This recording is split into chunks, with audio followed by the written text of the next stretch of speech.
Admittance of the Governor of the great state of Arkansas, the Honorable Sarah Huckabee Sanders. Mr. Sergeant at Arms, please admit the Governor.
Mr. Speaker, it is my honor as the President of the Senate to present to this body my friend, the best governor in the United States of America, the Honorable Sarah Huckabee Sanders, Governor of Arkansas.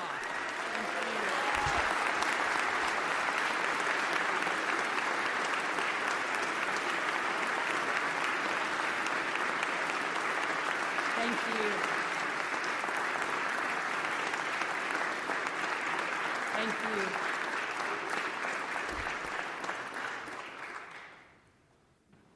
Good morning. Speaker Evans, President Hester, constitutional officers, members of the Supreme Court, and distinguished members of the General Assembly. My amazing family, especially Scarlett, Huck, George, Brian, and my parents. My kids told me I'd be in trouble if I didn't list them by name, so. And my fellow Arkansans. It is an honor to join you to kick off another transformational legislative session for the people of Arkansas. When I took office, I was the youngest governor in the country, and I promised to bring a new generation of leadership. And over the past 2 years, Arkansas has been the vanguard of a national conservative revolution, which in just 6 days will put Donald J. Trump back in the White House.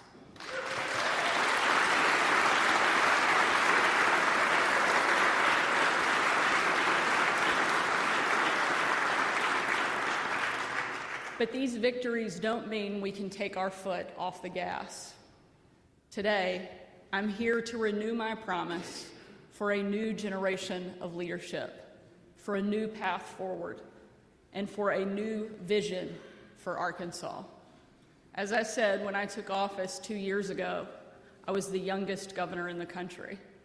And as my kids, much to their disappointment, and I regularly remind them, that is actually still the case. Although my youngest, George, recently heard me say that and replied, "You're the youngest governor in the country?" I said, "Yeah, George."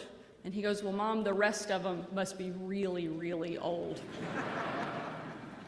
But whether you think I'm way too young or really, really old, the results of our first 2 years speak for themselves.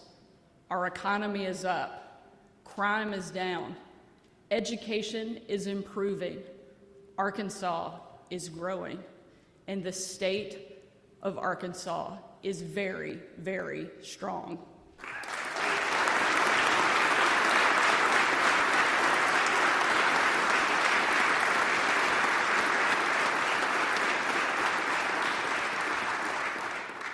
But that doesn't mean we haven't had hard moments.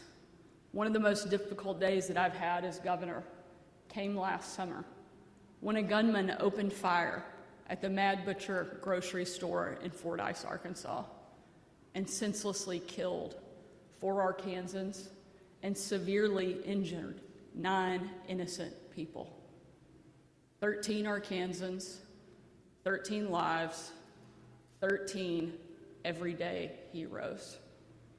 heroes that you might find, frankly, in any town in our state. But if there is any place, any words that you can take refuge after a horrible event like that, it's in the words of my good friend, Sheriff Mike Knadel, who's here with us today. Mike said, "This will not define us, and it will not divide us." That was true for Fordyce that day, and it is true for our state every single day. Our state faces many challenges, days of incredible pain, like the shooting in Fordyce or the tornadoes that struck our state over Memorial Day weekend. The day in, day out issues of struggling schools, too high crime, hunger, and poverty. But I have always believed that we are not defined by the problems that we face. We are defined by the way that we face our problems. We will face those with our heads bowed and our eyes to the future. And with that, our Kansans can and will conquer anything that comes our way.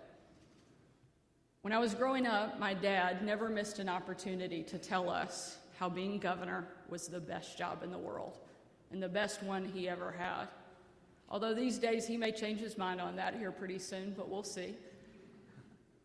But I remember a time when I was just a few weeks into office, and after a particularly rough 48 hours, I called my dad and I asked him. I said, "Dad, you know how you're always telling us how being governor is the best job in the world?" He said, "Well, yeah." And I asked him, "When exactly will that start?" And in a way that only a dad can, my dad told me, "Well, Sarah, to be honest, you haven't done anything yet." I called him for encouragement. Thankfully, we got there. But he said, "Let me explain. Just wait.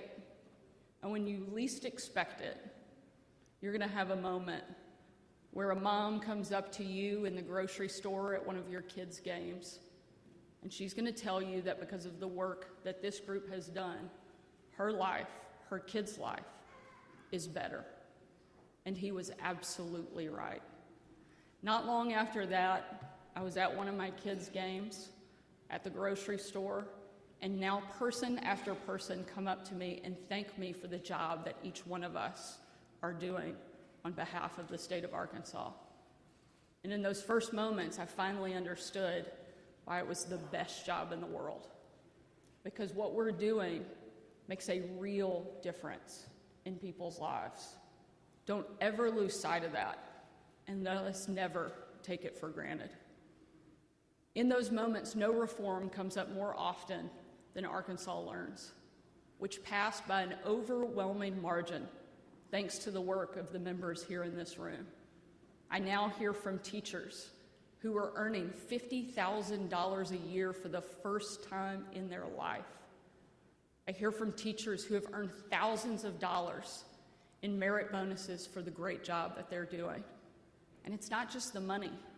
It's feeling recognized for the work that they're doing and the way that they pour their heart and soul into the kids of this state every single day. I hear from a parent whose child struggled with reading and is now getting the one-on-one attention they need because of our high-impact tutoring grants. Or from the parent who sees news around the country and is thankful for the investments that we've made in school safety. One student I've heard from is named Elijah, who recently enrolled in St. Teresa's here in Southwest Little Rock. Elijah is here with us today with Father Stephen Gadberry. Elijah, you want to wave to the group?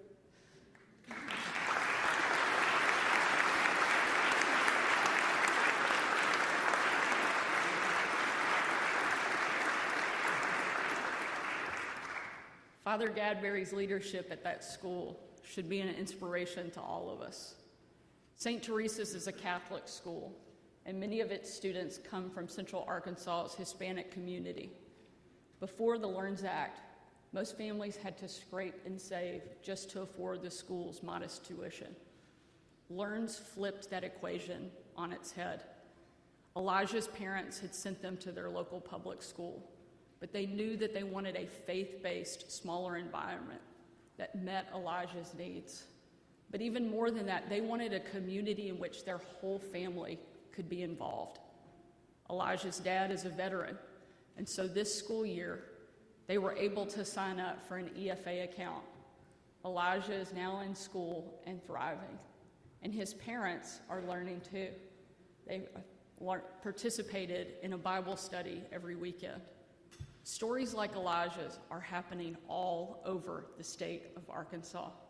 And next year, education freedom accounts will go universal so that every student in the state of Arkansas will have an opportunity like Elijah. That is historic, and that is because of your work.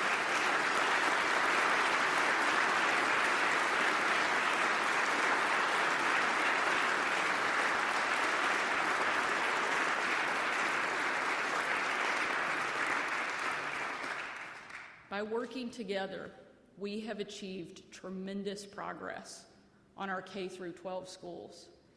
Education is a lifelong journey, and in this administration, education reform will be as well. Our Secretary of Education, Jacob Oliva, loves to talk about on-ramps and off-ramps. The exit you take when you graduate high school or college, the on-ramp when you go back to school to finish a degree or earn a credential. But for some Arkansans, that's not a strong enough metaphor. For many people in our state, education is a lifeboat. Without it, they drown. They can take control of their life's journey if they have access to a quality education. And with your work in partnership, that's exactly what we will make sure everyone has. Tiffany String, who is here today, is one of those people. Tiffany's mom pulled her out of school just a few weeks into the 6th grade. She was married at 17, and in her home state of Georgia, she had found herself with 3 kids. 14 years later, she was here in Beebe, Arkansas, with a husband and those kids. Unfortunately, Tiffany's life imploded. Her husband walked out on their marriage, leaving her with those 3 kids hundreds of miles from her closest family with no job and no car. Tiffany was resourceful. Tiffany found out that Sonic was one of the few places she could go and work without a GED. So she signed up for government assistance and leaned on friendly neighbors. She found a bike and latched a carriage to the back of it. She would take her bike her kids to school, then bike herself to work at Sonic, and then biked herself to earn her GED. Once she did that, she continued to go to work and to school, and she earned her nursing degree at Arkansas State University in Beebe. She now works as a full-time nurse in Searcy, and this May, she will graduate with her RN degree and work as a registered nurse right here in Arkansas. Tiffany, that is the kind of story and resilience we want to see every day.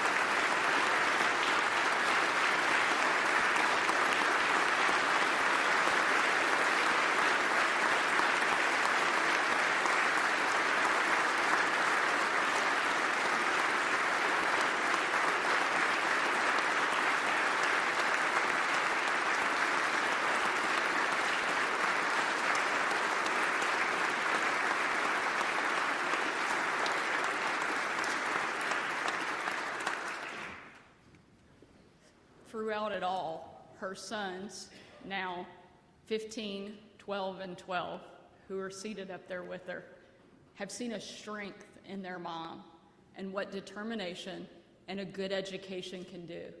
They've prayed with her, and they've been her biggest cheerleaders.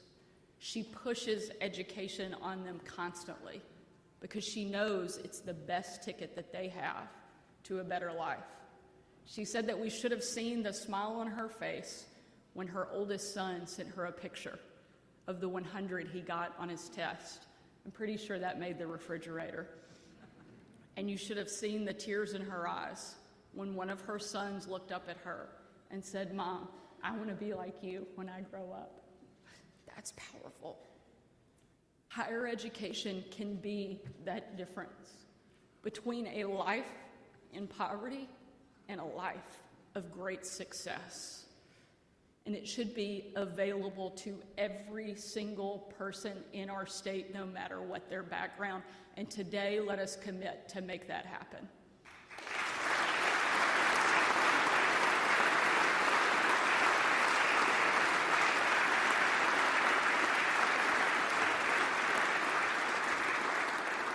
Today, I'm announcing my plan to improve our state's higher education system, Arkansas Access. Together, we will expand Arkansas access to higher education and non-degree credentials, whether their path comes straight after high school graduation or many years down the line, like Tiffany. That starts with making applications easier. We will make it so that you can submit one application, pay one fee, and use the same application for any state-supported college or university in Arkansas.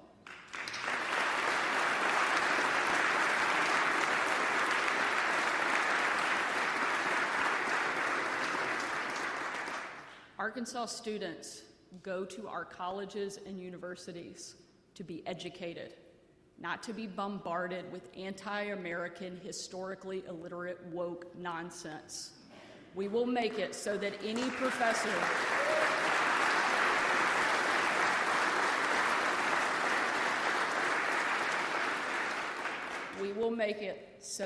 professor tenured or not, that wastes time indoctrinating our students instead of educating them can be terminated from their job.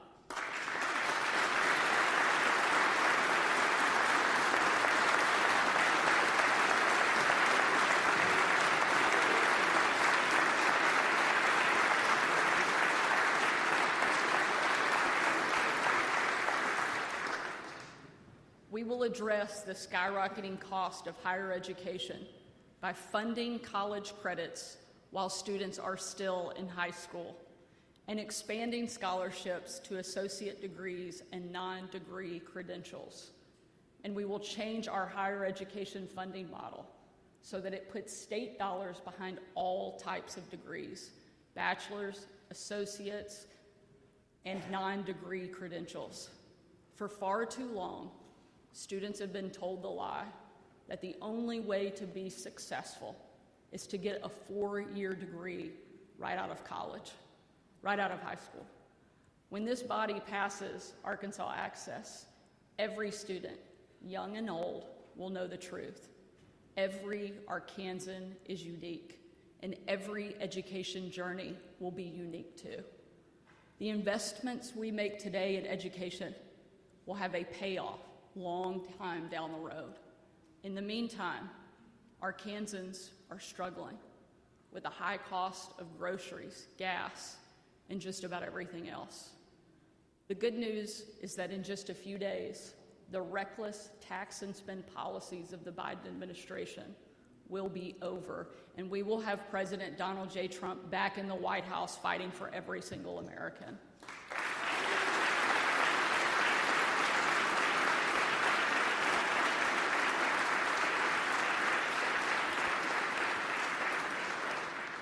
But Arkansas families need relief now. The cost of living is what drove this administration to work with our legislators and cut taxes, not once, not twice, but 3 times. And yes, you will get tired of hearing me say that. But now we're going to focus, after we've been able to reduce the personal income tax by a full percentage point over the last 2 years, we will turn our attention. And our taxes are quickly dropping.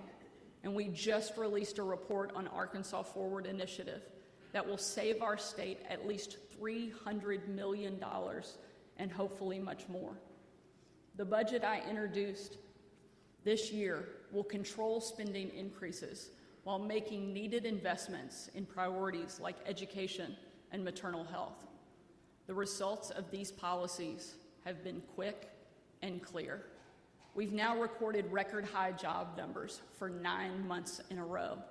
And at the end of last year, Arkansas ranked #1 in the country for economic growth, #1 in the country for inbound movers, and #1 in the country for having the lowest cost of living. That is something to celebrate.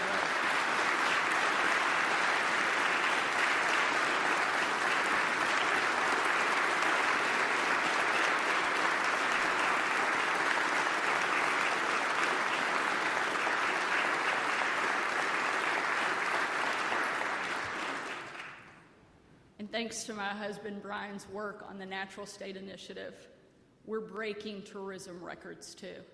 The most recent statistics show that 50 million people visited our state in 2023 alone, and they spent $10 billion while they were here. Despite our progress, I know that some Arkansans are still struggling.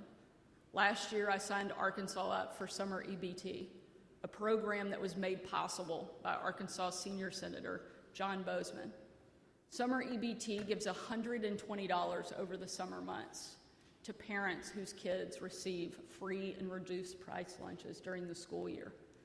We've partnered with groups like the Arkansas Hunger Relief Alliance to sign families up, and last summer we served a quarter million of Arkansas students here in Arkansas through that program.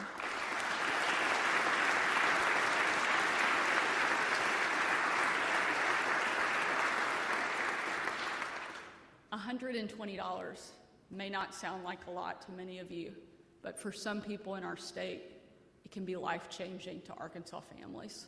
That's why I will work with this legislature to end our most regressive tax, the state grocery tax, and ease the burden on families just trying to put food on their tables. We can and we will eliminate it this session.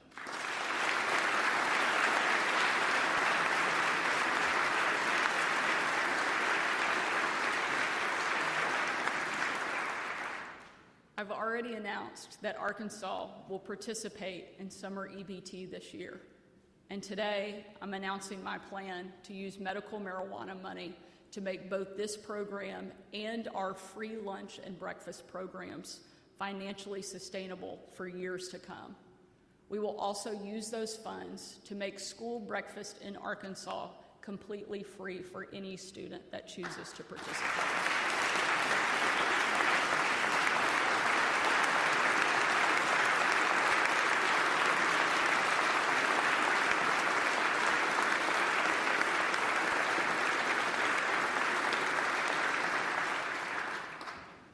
At the same time, it should be easier for all of us to be good neighbors.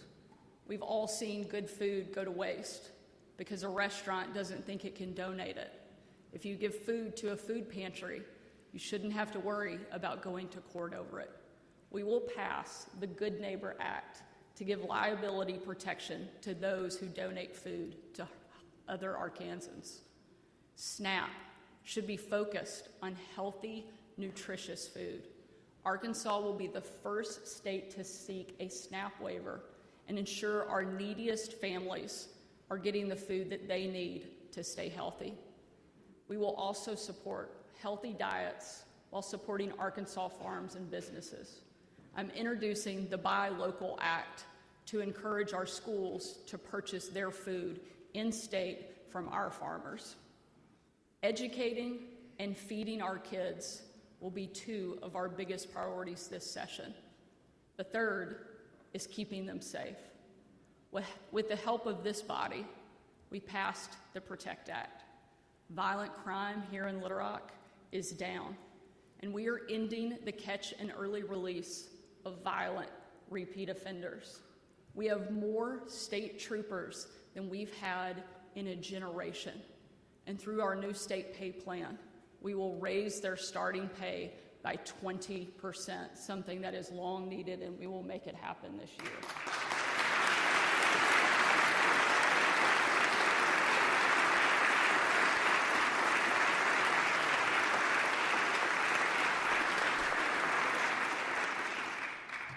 Not long ago, my husband and I visited the Pathway to Freedom program at the Wrightsville unit here in Pulaski County.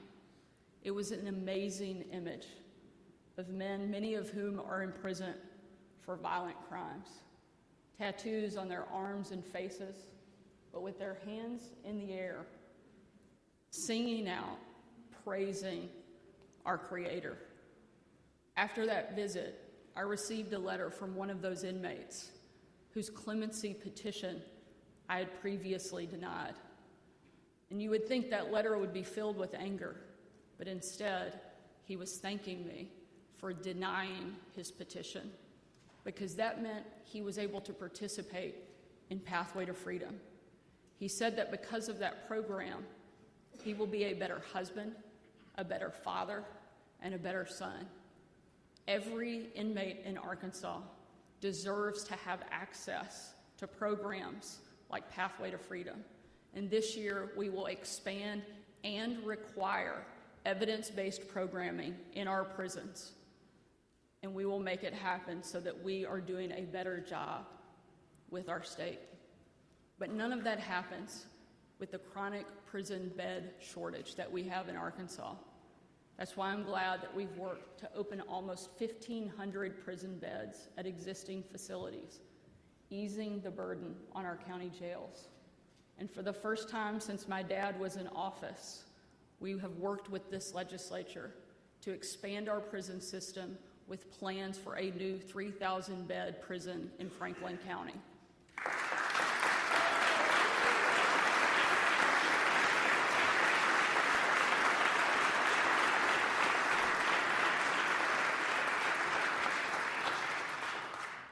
But there are other threats to our public safety, modern threats that require modern solutions. Nowhere is that truer than with our kids. In the past decade across America, suicide rates among teens have tripled. Self-harm among girls has risen by 200%. And depression among teenagers has increased by 150%.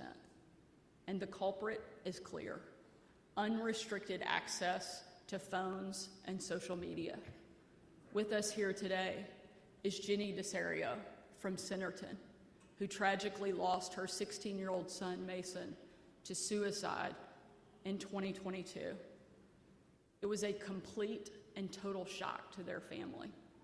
Before Mason took his own life, he was a happy, healthy, thriving kid.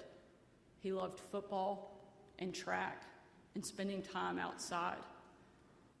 But in the last few weeks of his life, a relationship he was in got difficult, and Mason started spending more and more time watching TikToks on his phone.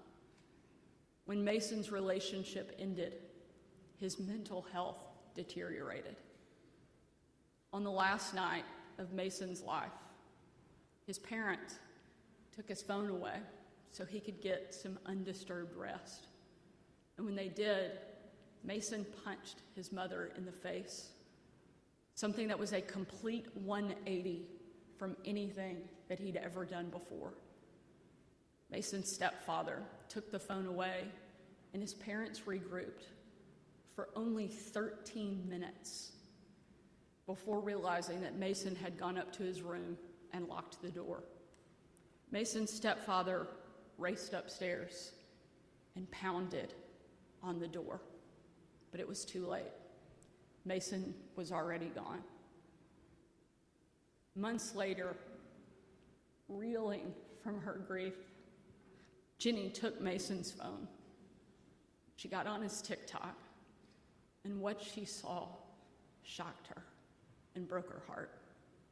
He had received video after video of step-by-step instructions on how to take his own life.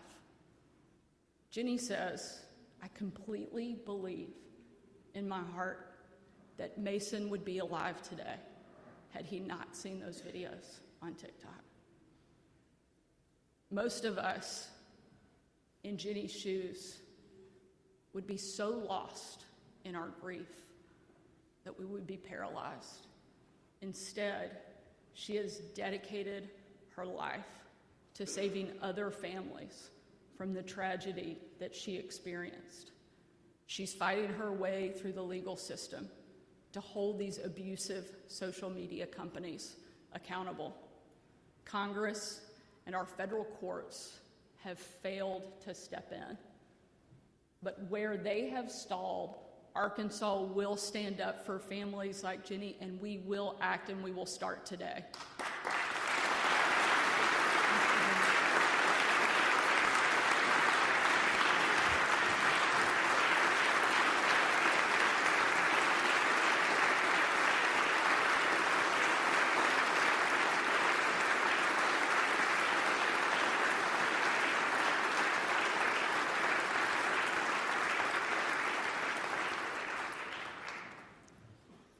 Thank you for sharing your story. With the help of this body, we have already taken major strides.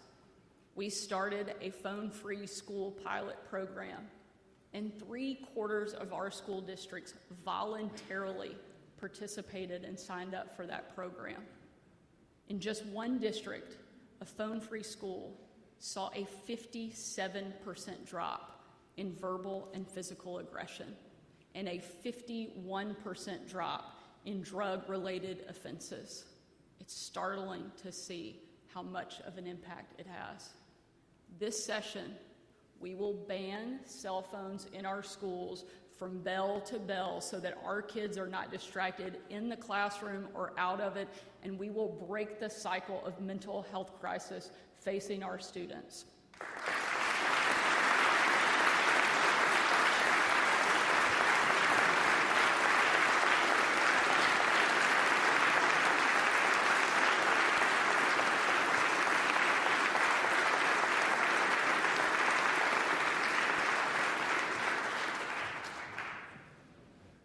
We will update the Social Media Safety Act so that it's no longer held up in court and begin to get enforced.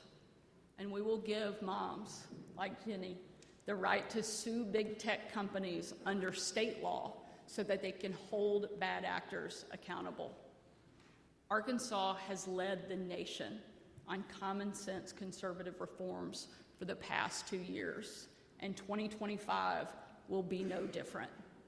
The good news is we now have a partner and an ally in the White House. I have a great relationship with President Trump, and he and his administration will have no greater friend than right here in Arkansas. The president has promised to deal with the crisis on our southern border and fix our broken immigration system. Here in Arkansas, we will pass the Defense Against Criminal Illegals Act to slap enhanced penalties on violent illegal immigrants and remove them from our state.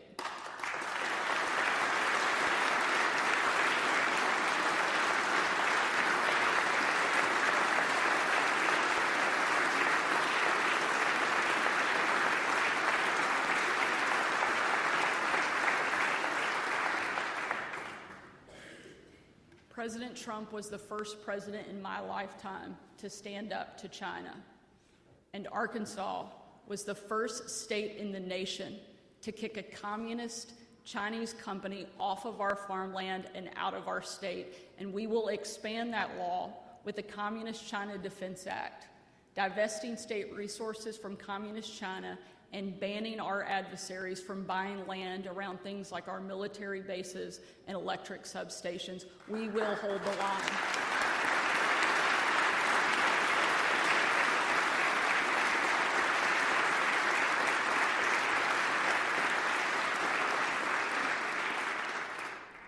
President Trump will bring law and order back to our country. But here in Arkansas, I like to think we're already pretty tough. But we will take it a step further, and we will take on the growing problem of squatters by allowing property owners to actually call the sheriff's office and get squatters off of their land and out of their properties.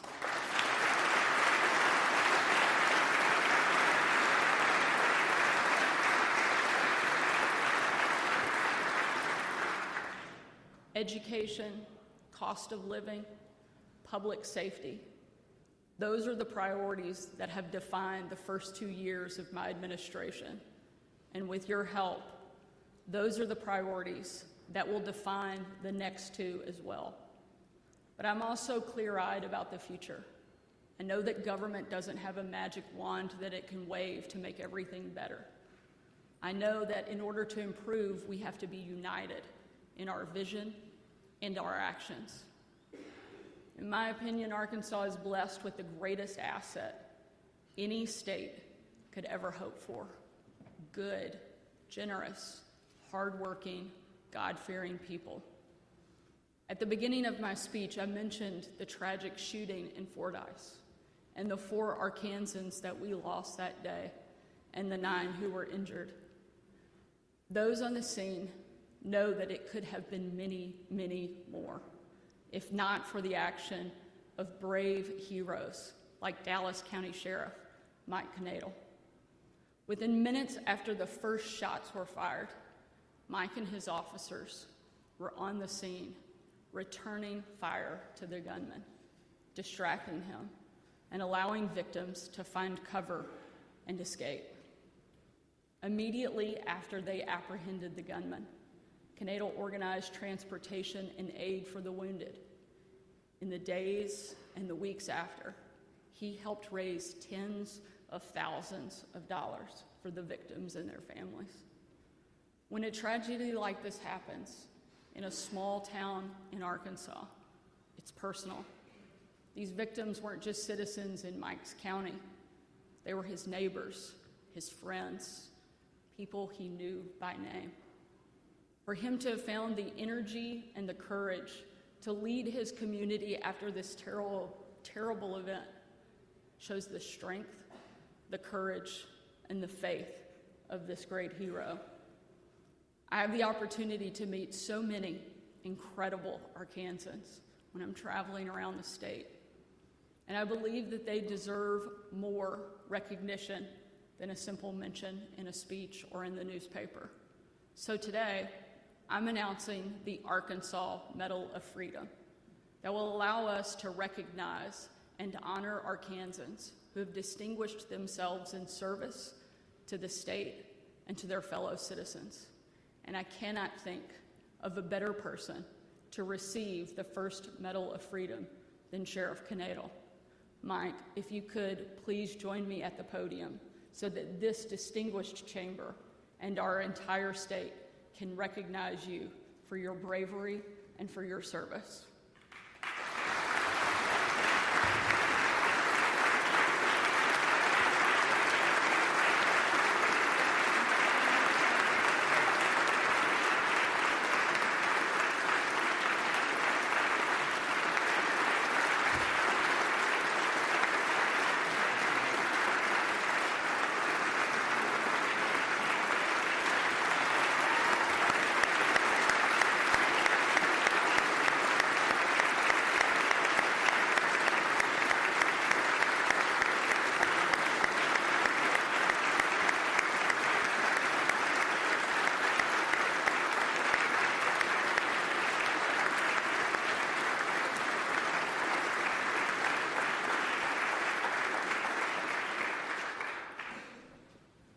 As Mike exemplifies, Arkansans are the kindest, most hardworking, most generous people on earth. As their public servants, let us walk in their footsteps. Let us live out their example every day of this legislative session, with the people as our priority and with God as our guide. We will build the state that our children and our grandchildren deserve. God bless you. God bless the great state of Arkansas, and thank you for letting me be here with you today. Now let's get to work. Thank you so much.